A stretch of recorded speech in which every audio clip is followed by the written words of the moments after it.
வணக்கம். Iran, Israel அங்க சமீபத்துல நடந்த அந்த மோதலுக்கு பிறகு இப்போ போர் நிறுத்தம் வந்திருக்கு. ஆனாலும் அந்த பதட்டங்கள் உலக சந்தைகளை, குறிப்பா இலங்கையோட பொருளாதாரத்தை எப்படி பாதிக்க போகுதுன்னு நீங்க அனுப்புன சில நிதி ஆராய்ச்சி ரிப்போர்ட்ஸ், தலையங்கங்கள் இதெல்லாம் வச்சு கொஞ்சம் ஆழமா பார்க்கலாமாங்க. அதாவது 2022 நெருக்கடியிலிருந்து நம்ம இப்பதான் கொஞ்சம் மீண்டு வரோம். இந்த நிலைமையில இது எந்த அளவுக்கு சவால்? நிச்சயமா, நிச்சயமா. இந்த மாதிரி உலக நிகழ்வுகள் குறிப்பா மத்திய கிழக்குல நடக்கிறது பாத்தீங்கன்னா, நம்ம பொருளாதாரத்துல நேரடியா தாக்கத்தை ஏற்படுத்தும். நீங்க கொடுத்திருக்கிற ஆய்வு அறிக்கைகள் கூட இது தெளிவா காட்டுது.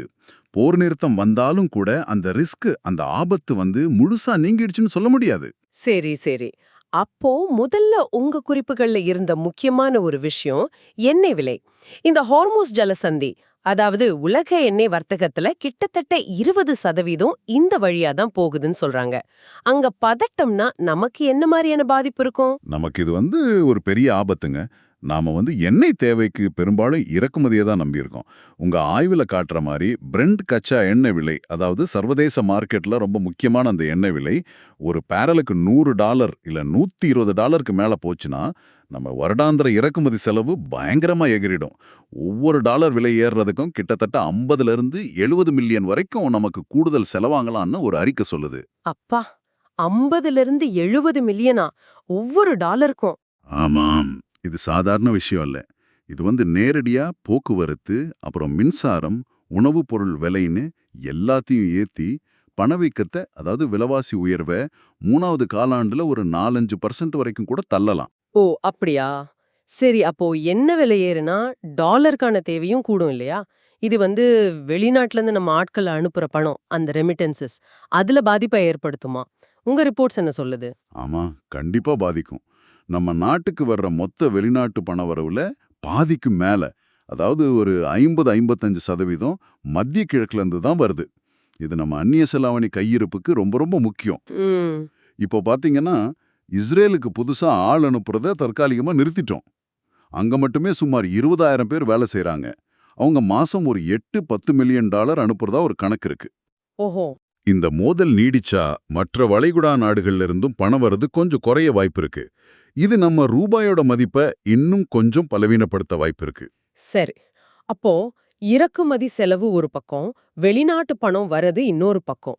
நம்ம முக்கிய ஏற்றுமதியான தேயிலை, அந்த விஷயத்துல என்ன நிலைமை? அதுவும் உங்க குறிப்புகள்ல இருந்துச்சு. ஆமா, அதுவும் கொஞ்சம் கவலைக்குரிய விஷயம்தான். இந்த மத்திய கிழக்கு நாடுகள், UAE, Iran, Iraq, Saudi Arabia மாதிரி நாடுகள் நம்ம தேயிலை ஏற்றுமதியில ஒரு 15-20% பங்கு வகிக்கிறாங்க. போன வருஷம், அதாவது 2024ல மட்டும் இதிலிருந்து சுமார் 200 முதல் 280 மில்லியன் வருமானம் கிடைச்சிருக்கு. 200 மில்லியன் டாலருக்கு மேலயா? ஆமாங்க. இப்போ மோதல் நீடிச்சா அந்த நாடுகள்ல தேயிலைக்கான டிமாண்ட், அதாவது தேவை குறையலாம், இல்லனா கப்பல் போக்குவரத்துல தடங்கள் ஏற்பட்டு நம்ம வருமானம் பாதிக்கப்படலாம். சரி. இப்ப உலக அளவுல முதலீட்டாளர்கள் டாலர் மாதிரி பாதுகாப்பான இடத்துக்கு போறாங்கன்னு சொல்றீங்க. இது நம்ம ரூபாய் மதிப்பை எப்படி பாதிக்குது? நீங்க அனுப்புன டேட்டால இது நல்லாவே தெரிஞ்சதே. நேரடியா தெரியுது. டாலர் வலுவாகிறப்போ இயல்பாவே நம்ம ரூபாய் கொஞ்சம் பலவீனமாகுது. ஜூன் மாசத்திலே பாருங்க, டாலருக்கு நிகரா $300 இருந்து $305 மேல போயிடுச்சு. இந்த மாதிரி ஒரு பதட்டமான சூழல்ல வெளிநாட்டு முதலீட்டாளர்கள் என்ன செய்வாங்கன்னா, நம்ம பங்குச்சந்தை, அதாவது ASP, கொழும்பு பங்குச்சந்தை குறியீடு, அப்புறம் அரசாங்க கடன் பத்திரங்கள், இதுல இருந்து அவங்க முதலீட்டை வேகமா எடுப்பாங்க. ரிஸ்க் ஆஃப் சென்டிமெண்ட்னு சொல்லுவாங்க. ஆமா ஆமா. இது பங்குச்சந்தையில ஒரு அழுத்தத்தை ஏற்படுத்தும். அதே மாதிரி கடன் பத்திரங்களோட வருவாய் விகிதம், அதாவது ஈல்ட்ஸ், அதுவும் அதிகமாகும். அரசாங்கம் கடன் வாங்க கொடுக்க வேண்டிய வட்டி கூடும். அப்ப மத்திய வங்கியால வட்டி விகிதங்களை குறைக்கிறது கஷ்டமாயிடும் இல்லையா? ரொம்ப கஷ்டமாயிடும். அதுக்கான வாய்ப்புகள் குறையும். இப்போ இன்னொரு கோணம். இந்த 2 நாடுகளோடவும் ஈரான், இஸ்ரேல், இலங்கைக்கு வரலாற்று ரீதியா சில தொடர்புகள் இருக்குன்னும் உங்க குறிப்புகள்ல இருந்துச்சு. பழைய போர்க்காலத்துல உதவி செஞ்சிருக்காங்க. ஆமா. சமீபத்துல கூட ஈரான் கூட என்ன கடனுக்கு பதிலா தேயிலை கொடுக்கற ஒப்பந்தம், இஸ்ரேல் கூட தொழிலாளர் அனுப்புற ஒப்பந்தம் போட்டோம். இந்த பின்னணி நிலைமைய இன்னும் கொஞ்சம் சிக்கலாக்குதா? நிச்சயமா சிக்கலாக்குது. இந்த வரலாற்று உறவுகள், அதே சமயம் இப்ப இருக்கிற வர்த்தக பொருளாதார தொடர்புகள். இதனால நம்மால ரொம்ப எளிதா ஒரு பக்கம் சாய்ந்து முடிவெடுக்க முடியாது. அது மட்டுமில்லாம 2022 பொருளாதார பேரழிவுக்கு பிறகு நம்ம பொருளாதாரம் இன்னும் முழுசா மேலவே இல்ல. ரொம்ப பலவீனமா இருக்கு. உண்மைதான். இந்த நிலைமையில எண்ணெய் விலை உயர்வு, பணம் வர்றது குறையறது, ஏற்றுமதி பாதிப்பு மாதிரி புதுசா வர்ற அழுத்தங்களை தாங்கிக்கிறதும் ரொம்பவே கஷ்டம். உங்க ஆய்வறிக்கைகள் எல்லாமே இந்த பலவீனத்தை தான் திரும்ப திரும்ப சுட்டிக்காட்டுது. ஆ நீங்க குடுத்த அந்த ஆய்வு அறிக்கைகள், தலையங்கங்கள் எல்லாத்தையும் வச்சு பார்க்கும்போது, இந்த ஈரான் இஸ்ரேல் மோதல் இப்ப போர் நிறுத்தம் இருந்தாலும் கூட, அதனோட தாக்கம் வந்து இலங்கைக்கு எண்ணெய் விலை, பணவீக்கம், வெளிநாட்டு பணவரவு, தேயிலை ஏற்றுமதி, ரூபாய் மதிப்பு, நிதி சந்தைன்னு பல வழிகள்ல ஒரு பெரிய சவாலா இருக்குன்னு புரியுது. ரொம்ப சரி. இது நம்ம ரொம்ப கவனமா கையாள வேண்டிய ஒரு நெருக்கடியான சூழல் தான். இந்த அடிப்படை பொருளாதார பாதிப்புகள் எல்லாம் போர் நிறுத்தம் வந்த உடனே மாறிடாது. சரி, இது தொடர்பா உங்களுக்கு ஒரு சிந்தனை.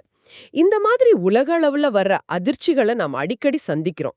அப்படி இருக்கும்போது நம்முடைய இந்த பலவீனமான பொருளாதாரத்தையும் சில சமயம் இந்த மாதிரி சிக்கலான வெளியுறவு கொள்கை நிலைப்பாடுகளையும் வச்சுக்கிட்டு எப்படி நீண்ட காலத்துல ஒரு நிலையான, அதே சமயம் இந்த மாதிரி அதிர்ச்சிகளை தாங்கக்கூடிய ரெசிலியண்டான ஒரு பொருளாதாரத்தை நாம உருவாக்க முடியும்? இத பத்தி நீங்க கொஞ்சம் யோசிங்க.